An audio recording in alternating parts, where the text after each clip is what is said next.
యెషయా గ్రంథము 53 అధ్యాయము 3 నుంచి 5 వరకు. యెషయా గ్రంథము 53 అధ్యాయము 3 నుంచి 5 వరకు చదువుకుందాం. అతడు తృణీకరింపబడిన వాడును ఆయను, మనుషుల వలన విసర్జింపబడున వేశ్యకారుడగునగును, వ్యసనకారుడుగాను, వ్యాధి అనుభవించువాడుగాను, మనుషులను చూడనొల్లని వాడుగాను ఉండెను. అతడు తృణీకరింపవాడు గనుక మనము అతనిని ఎన్నిక చేయకపోతిమి. నిశ్చయంగా అతడు మన రోగములను భరించెను, మన వ్యసనములను వహించెను. ఆయన మొత్తబడిన వాడుగాను, దేవుని వలన బాధింపబడినగాను, శ్రమ నొందిన వాడుగాను, మన నిమిత్తము మన మతముని ఎంచితిమి. మన అతిక్రమములను క్రియలను బట్టి అతడు గాయపరచబడెను, మన దోషములను బట్టి నొలగొట్టబడెను. మన సమాధాన అర్థమైన శిక్ష అతని మీద పడెను. అతడు పొందిన దెబ్బల చేత మనకు స్వస్థత కలుగుచున్నది. దేవుడు కొద్ది వాక్యం. అలాగే రెండవ వాక్య భాగము మార్కు సువార్త 15వ అధ్యాయం 33 నుంచి 37 వరకు మన మధ్యన రమేష్ గారు వచ్చి చదవాలని కోరుచున్నాడు. ఈ దినం మనకి ఇవ్వబడినటువంటి లేఖనం నుంచి మార్కు సువార్త 15వ అధ్యాయము 33 నుంచి 37 వచనాల వరకు. మధ్యాహ్నం మొదలుకొని 3 గంటల వరకు ఆ దేశమంతటా చీకటి కమ్మెను. 3 గంటలకు యేసు ఎలోయి ఎలోయి లామా సబక్స్తానని బిగ్గరగా కేకలు వేశాను. ఆ మాటకు నా దేవా నా దేవా నన్ను ఎందుకు విడిచితివి అని అర్థము. దగ్గర నిలిచిన వారిలో కొందరు ఆ మాటలు విని, ఇదిగో ఏలియాను పిలుచున్నాడు అన్రి. ఒకడు పరిగెత్తుకుపోయి ఒక స్పంజి చిరకాలతో ముంచి రెల్లున తగిలించి ఆయనకు తాగనిచ్చి, తాలుడి ఏలియా విని దిగవచ్చునేమో చూతుమన్ను. అంతటా యేసు గొప్ప కేక వేసి ప్రాణం విడిచెను. అప్పుడు దేవాలయపు తెర పైనుండి కింద వరకు 2గా చినిగెను. ఇప్పుడు వాక్యం కొరకు 7 మాటల కొరకు ఎవరైతే చెప్తున్నారో అందరి కొరకు ప్రవీణ్ వచ్చి ప్రార్థన చేయాలని కోరుచున్నాను. దయచేసి అందరూ కళ్ళు మూసుకుని ప్రార్థన చేసుకోండి. స్తుతి స్తోత్రము పరిశుద్ధుడ పరమ తండ్రి మహాదేవ, మీకు వందనములు స్తోత్రములను చెప్పుకుంటున్నాం దేవా.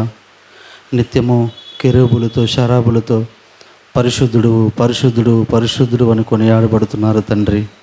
మీకు వందనములు స్తోత్రాలు ప్రభువా. ఈ దినం ఎంతో ప్రాముఖ్యత కలిగిన దినం తండ్రి. మమ్మల్ని సజీవ లెక్కల్లో ఉంచి మేము పాపాలు ఒప్పుకున్నటకు మరొకసారి అవకాశాన్ని దయచేసినందుకు మీకు వందనములు స్తోత్రాలు చెల్లించుకుంటున్నాను తండ్రి. దేవా, మేము పాపలం తండ్రి, దయతో మమ్మల్ని క్షమించమని అడుగుతున్నాను తండ్రి. ప్రభువా, మీకే లెక్కలేని వందనాలు స్తోత్రాలు ప్రభువా.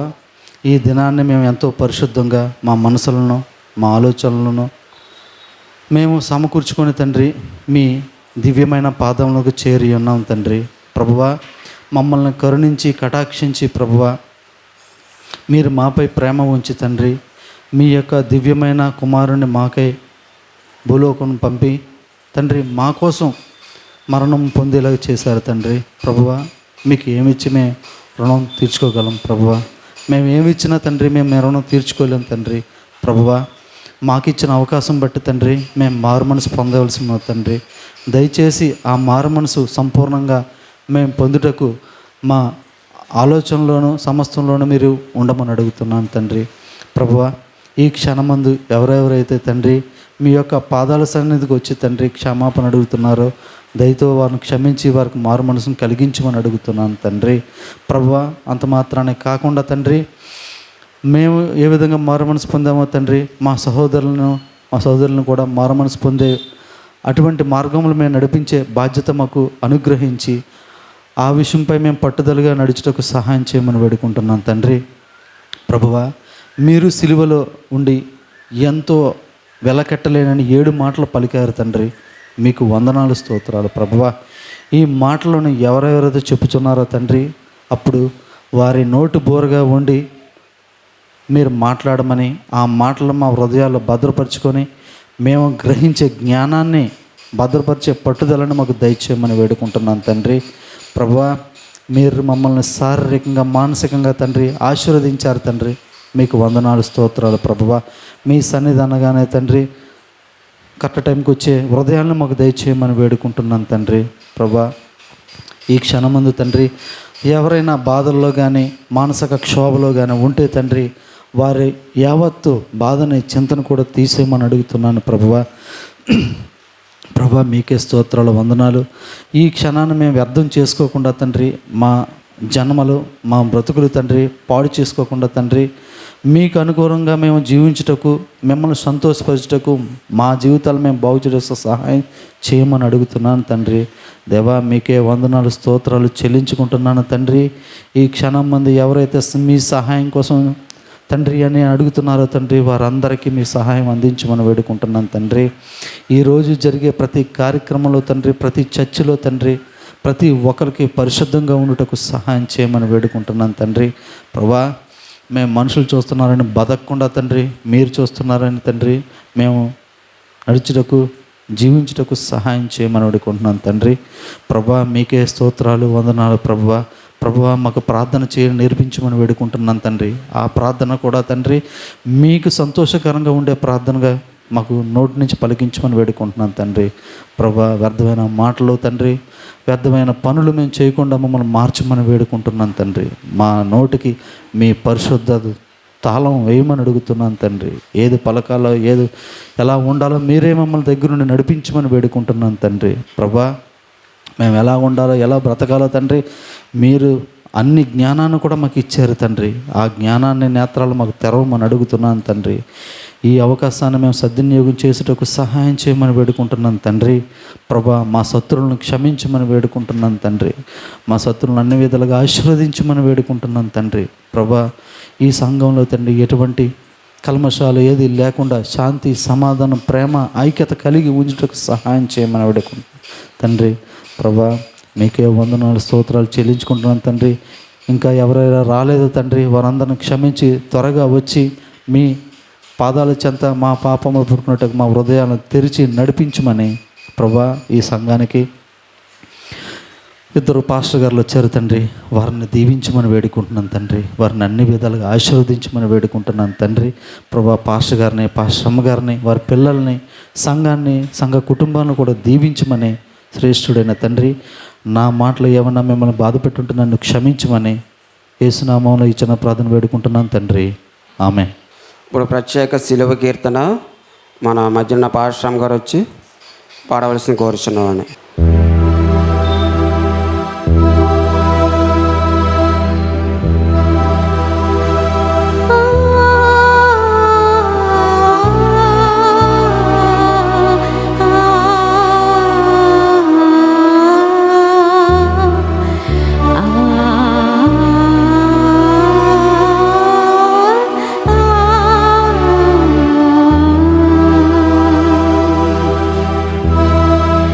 నా యేసు నీ సిలువ వేయు సమయమున నీ వాచటని విన్నావా.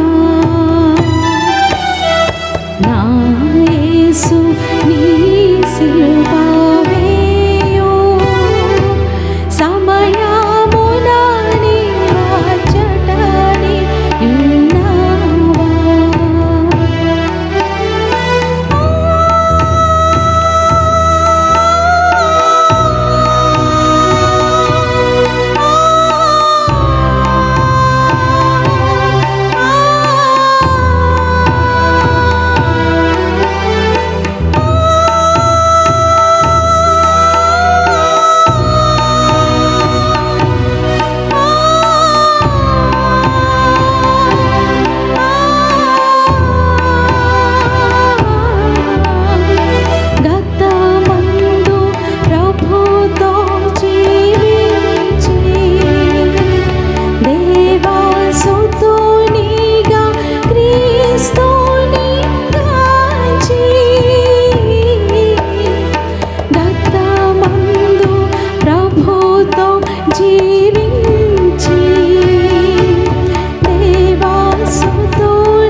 మరి మాట్లాడేటప్పుడు ఇంకా అయిపోయింది ముగించేయండి అని బెల్లలు కొట్టాలు అని నిలబడ్డాలు ఉండవు. అది రాంగ్ ప్రాక్టీస్. కొన్ని సంఘాలు చేస్తున్న రాంగ్ ప్రాక్టీస్ అది, రైట్? సో తప్పది.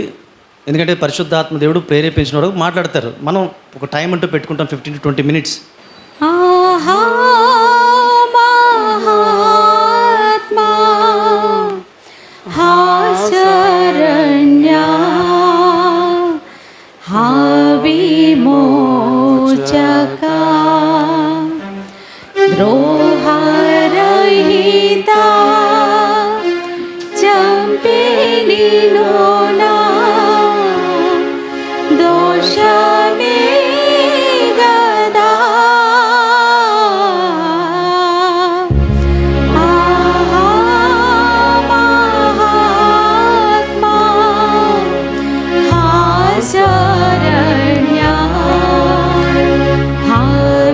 విమోచకా వీరాలను క్షమించు తండ్రి నేరారేమియో కోరితిటోలా నిన్ను జంపు క్రూరజనులకై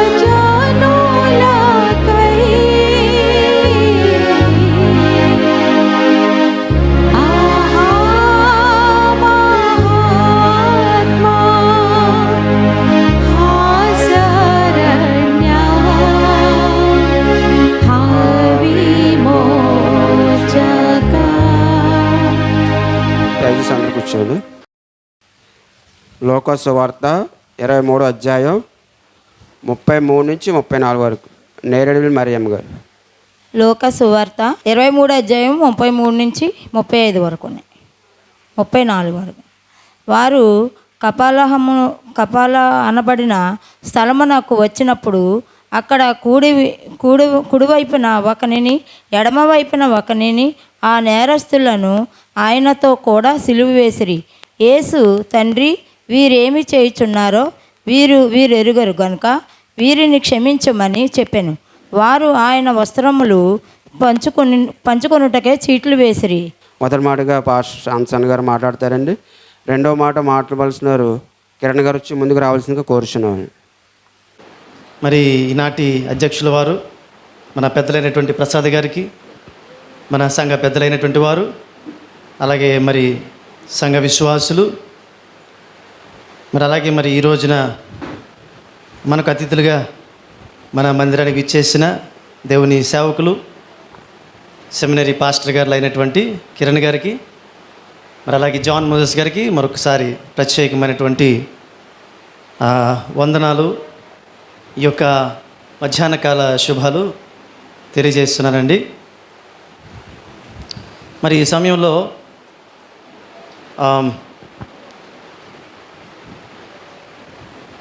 ఇవ్వబడినటువంటి సమయం స్వల్పం కాబట్టి ఇంకా డైరెక్ట్గా నేను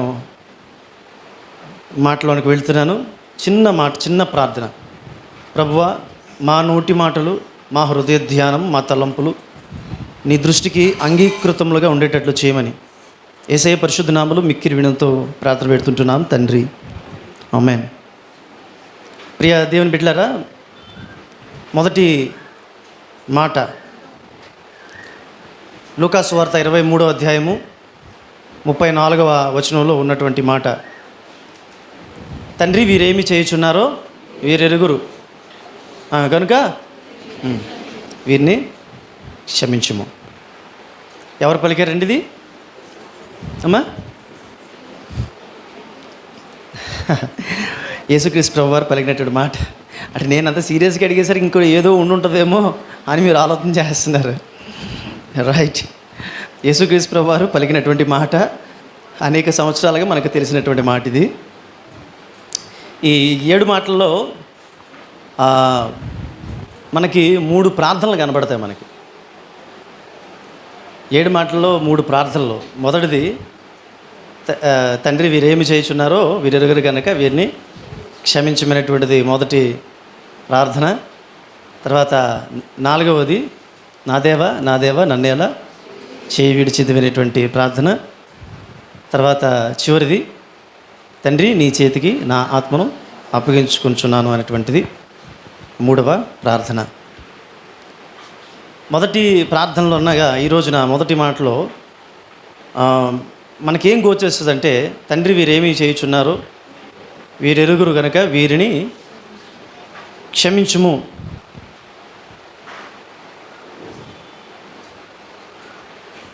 యేసుక్రీస్తు ప్రభువారు పలికినటువంటి 4వ మాటలో మనకి కనబడేటువంటి మాట, నా దేవ నల్లేలా చెయ్యి విడిచితివి అనే ఈ 4వ మాట మనం చూసేటప్పుడు యేసుక్రీస్తు ప్రభువారి పరిపూర్ణ మానవత్వం కనబడుతుంది.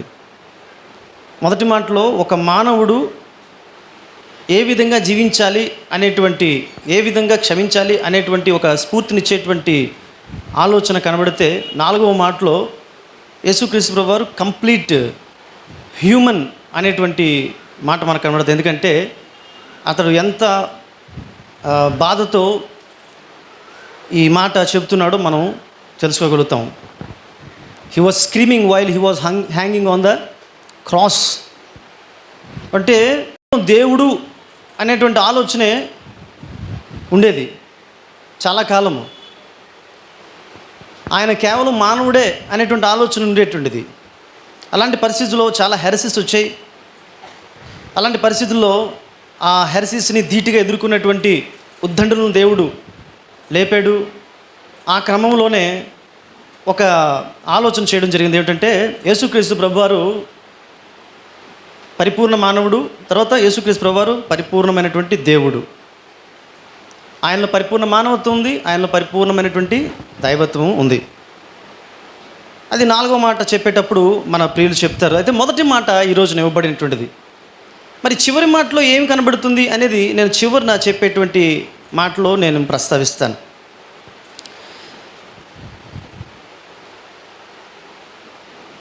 యేసుక్రీస్తు ప్రభువారు చేసినటువంటి ఈ ప్రార్థన మనకి ఒక మాదిరి అని మనం చెప్పుకున్నాం. ఈ మాదిరి మనం చూపగలుగుతామా అంటే చూపగలుగుతాం. ఎందుకంటే చరిత్రలో చాలామంది మహానుభావులుగా చెప్పబడినటువంటి చాలామంది యేసుక్రీస్తు ప్రభువారు అంత కాకపోయినప్పుడు కూడా కాస్తో కూస్తో మానవత్వాన్ని, క్షమాగుణాన్ని వారు చాటుకున్నటువంటి సందర్భాలు మనము చూస్తాం.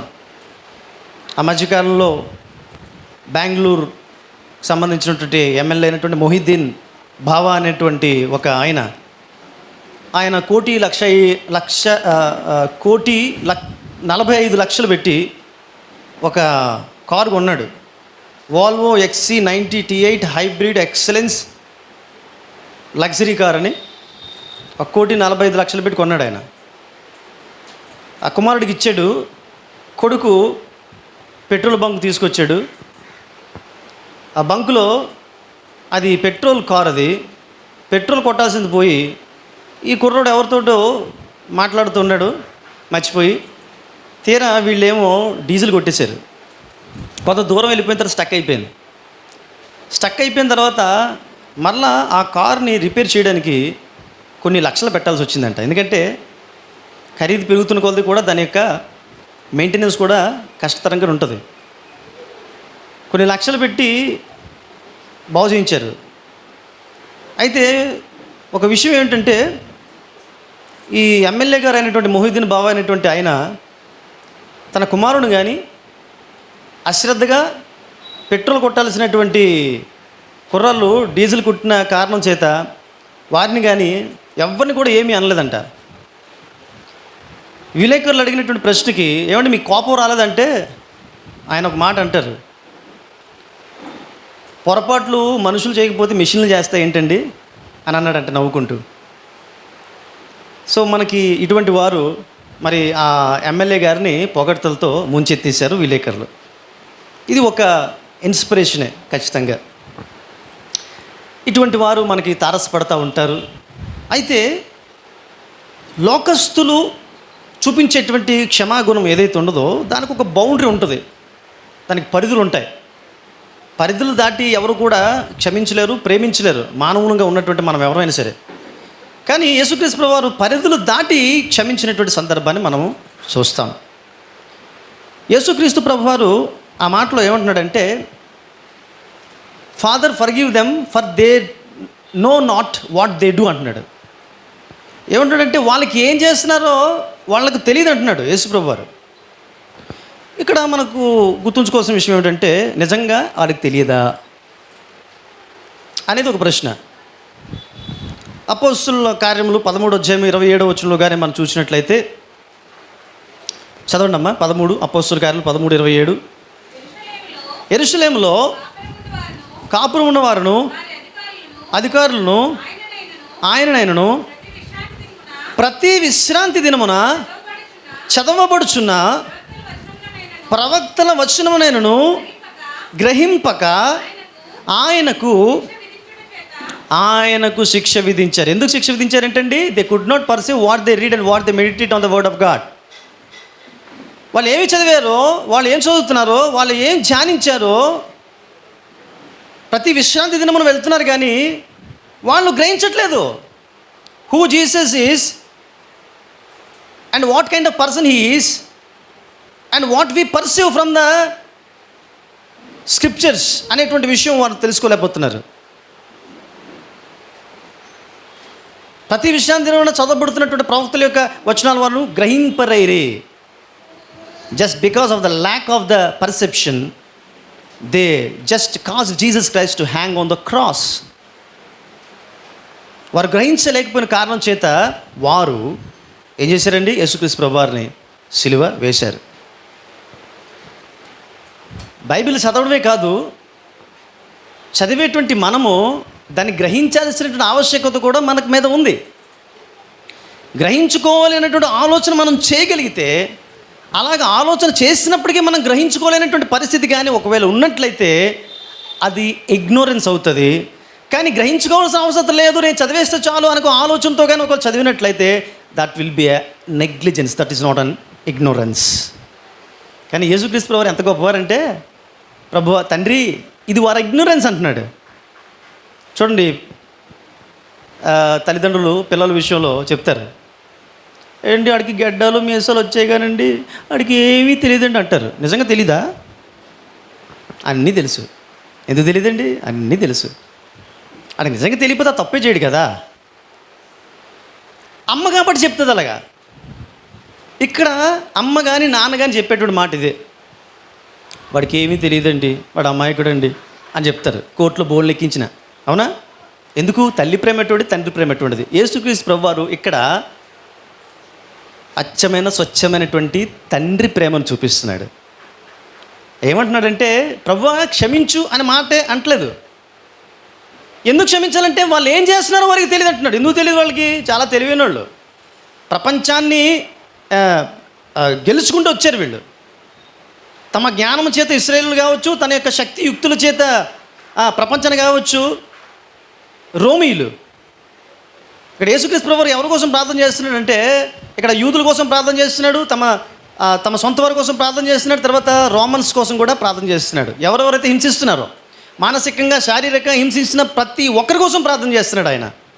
For they know not what they are doing, so please forgive my father అంటున్నాడు. వారు ఏం చేస్తున్నారు వారు తెలియదు. ఇలాగే మన ఒక సందర్భంలో అపోస్తలుల కార్యాలు చూసినప్పుడు మనం స్టెఫెను చూస్తాం. 7 డీకన్స్లో ఒక అత్యద్భుతమైనటువంటి, ఒక ఆధ్యాత్మికమైన ఉన్నతమైనటువంటి భావాలు కలిగినటువంటి ఒక దేవుని సేవకుడు 7వ అధ్యాయం 60వ వచనంలో అతన్ని స్టోనింగ్ చేసినప్పుడు, కొడుతున్నప్పుడు అతను కూడా ప్రార్థన చేస్తాడు. అక్కడ ఏమి ప్రార్థన చేస్తాడంటే, అతను ఏమా అతడు మోకాళ్ళలోని, ప్రభువా వారి మీద ఈ పాపము మోపకుము. అక్కడ గమనించండి, యేసుక్రీస్తు ప్రభువు ఏం చేశారంటే వారిని క్షమించుమన్నాడు. యేసుక్రీస్తు ప్రభువు ఏమన్నాడంటే వాళ్ళు ఏం చేస్తున్నారో వారికి తెలియదు అంటున్నాడు. అక్కడ తండ్రి స్థానంలో ఆలోచన చేయాలి మనం, రైట్? ఇక్కడ మనకి స్టెఫెన్ ఏమంటున్నాడు, వారి మీద ఈ పాపం మోపకమంట. అంటే ఇది కూడా అత్యద్భుతమైనటువంటి ఒక ఉన్నతమైనటువంటి సంస్కారం కలిగినటువంటి వారు కావచ్చు, ఉన్నతమైన క్షమాగుణం కలిగినటువంటి వారు చెప్పే మాట. ఇది అందరం చెప్పగలిగినటువంటి మాట కాదు. మనందరికంటే స్టెఫను చాలా గొప్పవాడు, కానీ యేసుక్రీస్తు ప్రభువారు ఇంకొక మాట యాడ్ చేసి అంటున్నారు, they know not what they are doing, వారు ఏం చేస్తున్నారు వారికి తెలియదు అనేటువంటి మనం చూస్తున్నప్పుడు అది స్వచ్ఛమైనటువంటి ఒక తండ్రిగా ఆయన మాట్లాడుతున్నట్లుగా మనము చూస్తున్నాం. సరే, మనము కూడా ఈ ప్రార్థన చేయాలనేటువంటిది మనకి ఒక ఆదర్శంగా యేసుక్రీస్తు ప్రభువారు ఆ మాట చెప్తున్నారు, మనకు ఒక ఆదర్శం. రైట్, యేసుక్రీస్తు ప్రభువారు చెప్పారు సిలువలో అని మన ఊరికి చెప్పుకుంటూ పోవడం కాదు. ఎందుకు చెప్పారు అంటే, మనం ఎందుకు ధ్యానం చేస్తున్నాం, what were we are meditating on this word అంటే, in order to learn something from the words that has been spoken by Jesus Christ on the cross while he was hanging. అతను సిలువలో వేలాడుచుండగా ఆ మాట ఎందుకు పలికాడు అంటే, ఆ మాట మనకు ఒక ఆదర్శము కావాలి. దేవునికి స్తోత్రములు కలుగునుగాక. సో మనం కూడా ఈ ప్రార్థన చేయాలి. ఎందుకు చేయాలి ఈ ప్రార్థన అంటే, ద వాక్యము మనల్ని డిమాండ్ చేస్తుంది. రైట్, ఎందుకు చేయాలా? మన శత్రువు కోసం ప్రార్థన చేయడానికి అంత ఈజీ కాదు మనకి.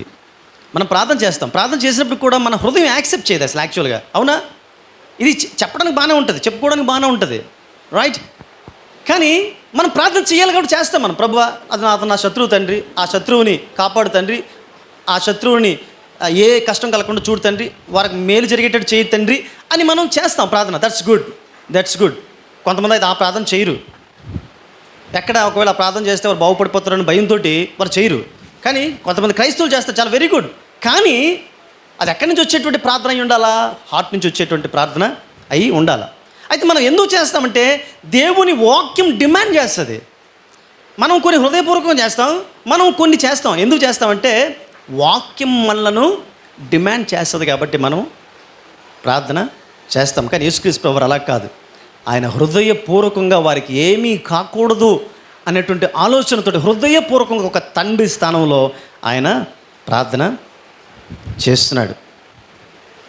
సరే, ఇప్పుడు యేసుక్రీస్తు ప్రభువారు మనము ఒకళ్ళు ఇటువంటి ప్రార్థన మనం చేస్తాం. యేసుక్రీస్తు ప్రభువారు కూడా ఈ ప్రార్థన చేసేటంటే తన శత్రువుల్ని క్షమిస్తూ ప్రార్థన చేశాడు. మరి ఆ శత్రువులకి ప్రస్తుతానికి ఉన్నటువంటి ఆ శత్రువులు ఎవరైతే ఉన్నారో వారికి మేలు జరిగిందా తర్వాత అంటే, దీని విషయంలోనే చాలా కాంట్రవర్సీ వచ్చిందంట ఆ టైంలో. ఎప్పుడైతే AD 70లో యెరూషలేము అత్యంత భయంకరంగా మరి డిస్ట్రక్ట్ చేయబడిందో, ఆ సమయంలో ఇశ్రాయేల్ ప్రజలు, దేవుని ప్రజలైనటువంటి వారు హాహాకారాలు చేసినటువంటి పరిస్థితుల్లో చాలామంది అన్నారంట, మరి యేసుక్రీస్తు ప్రభు అంతగా సిలువ మీద ప్రార్థన చేసేసాడు కదా, మన ఆయన ప్రార్థన ఏమైంది? ఆయన ప్రార్థన నిర్వీర్యం అయిపోయింది కదా అని చాలామంది ఎద్దేవా చేశారంట. దాన్ని బేస్ చేసుకొని క్రైస్తవ్యాన్ని రూపుమాపడానికి చాలా ప్రయత్నాలు జరిగాయి. కానీ దేవుని కృప అది రూపుమాపడానికి అవకాశం లేకపోయింది, ఎందుకంటే అది చెల్లలేదు. యేసు ప్రభు ఆయన కర్తవ్యాన్ని నిర్వర్తించాడు. ఆయన క్షమించేటువంటి ప్రార్థన చేయించే కారణం చేత ఆయన తన కర్తవ్యాన్ని నిర్వర్తించాడు. ఆయన రోమీయులకు రాసిన పత్రిక 12వ అధ్యాయము 20వ వచనంలో మనం చూసినట్లయితే, నీ శత్రువు ఆకలి కొని ఉంటే అతనికి నీవు ఆహారం పెట్టు, ఆ దాహం కొని ఉంటే నీళ్ళు ఇవ్వు. తర్వాత అప్పుడు అలా చేయడం వల్ల, అలాగా క్షమించడం వల్ల నువ్వేం చేస్తావట, వారి తల మీద నిప్పులు కుప్పగా పోయుదువు. ఎప్పుడైనా ఆలోచన చేశారా ఈ తల మీద నిప్పులు కుప్పగా పోయడం ఏంటని? ఇది ఐగుప్తీయులకు ఆచారం అంటది. ఒక వ్యక్తి కానీ తప్పు చేస్తే మండుచున్నటువంటి బొగ్గులు అతని నెత్తి మీద పోసేస్తారంట. అది దేనికి నిదర్శనం అంటే, సూచన అంటే ఆ వ్యక్తి రిపెంటెన్స్కి సూచన అంటది, అంటే పశ్చాత్తాపం పొందుకోవడానికి సూచన అంటది. తల మీద నిప్పులు కుప్పగా పోయడం కారణం ఏంటంటే, ఆ నిప్పులు కుప్పలుగా పోయడం కారణం చేత వాడు తగలబడిపోయి చచ్చిపోవాలని కాదు. మనం అనుకుంటాం, రోమా 12వ అధ్యాయం 20వ వచనం చదివినప్పుడు, అమ్మా నేను శత్రువుని క్షమిస్తే చాలరా బాబు, ఆ నెత్తి మీదకి నిప్పులు కుప్పగా వస్తే ఆడు చచ్చి ఊరుకుంటాడని మనం అనుకుంటాం. ఇప్పుడు అలా క్షమించడం ఎందుకు వెళ్ళేటప్పుడు ఇంకా యేసుక్రీస్తు ప్రభు వారి క్షమాపణకి మన క్షమాపణకి ఉన్నటువంటి కాంట్రాస్ట్ని మనం తెలుసుకుంటాం అనమాట. అంటే యేసు ప్రభు గొప్పవాడని చెప్పాలంటే ఖచ్చితంగా మనం ఎందులో గొప్పవాళ్ళం కాదో తెలుసుకోవాలి. మనం ఆ మాట చెప్పినట్టు యేసుక్రీస్తు ప్రభు వారు ఎంత ఉన్నతమైనటువంటి గొప్ప దేవుడో మనం తెలుసుకోవాలంటే, ప్రియమైన వారలారా, అప్పుడు వాని తల మీద నిప్పులు కుప్పగా పోయేదు అని పౌలు భక్తుడు అన్న మాట కారణం ఏంటంటే, ఆ వ్యక్తి చచ్చిపోయి ఆ వ్యక్తి కాలిపోయి సమాధి అయిపోవాలని కాదు, ఆ వ్యక్తికి పశ్చాత్తాపం రావాలనేటువంటిది ఉద్దేశం. యేసుక్రీస్తు ప్రభువారు కూడా క్షమించినటువంటి కారణం ఏంటంటే, ఆ వ్యక్తులకు, ఆ రోమన్స్కి, యూదులకి, శాస్త్రులకి, పరిసయ్యులకి, ధర్మశాస్త్రోపదేశకులకి, వీళ్ళందరికీ కూడా యేసుక్రీస్తు ప్రభువారి ఇంటెన్షన్ ఒక్కటే, వాళ్ళందరికీ కూడా ఏం రావాలి? పశ్చాత్తాపం రావాలి. వారు మారు మనసు పొందాలి, వారందరూ దేవుని రాజ్యంలో ఉండాలనేటువంటిదే దేవుని యొక్క చిత్తం. కాబట్టి ప్రియమైన వారులారా, ఈ యొక్క మాటను బట్టి మనం నేర్చుకున్న విషయం ఏమిటంటే చారిత్రక అంశాలు ఎన్నో ఉంటాయి. ఈ చారిత్రక అంశాలు తెలుసుకుంటూ పోతూ ఉంటే ఆ 20 నిమిషాల్లో ఏమి ఉండదు మనకి.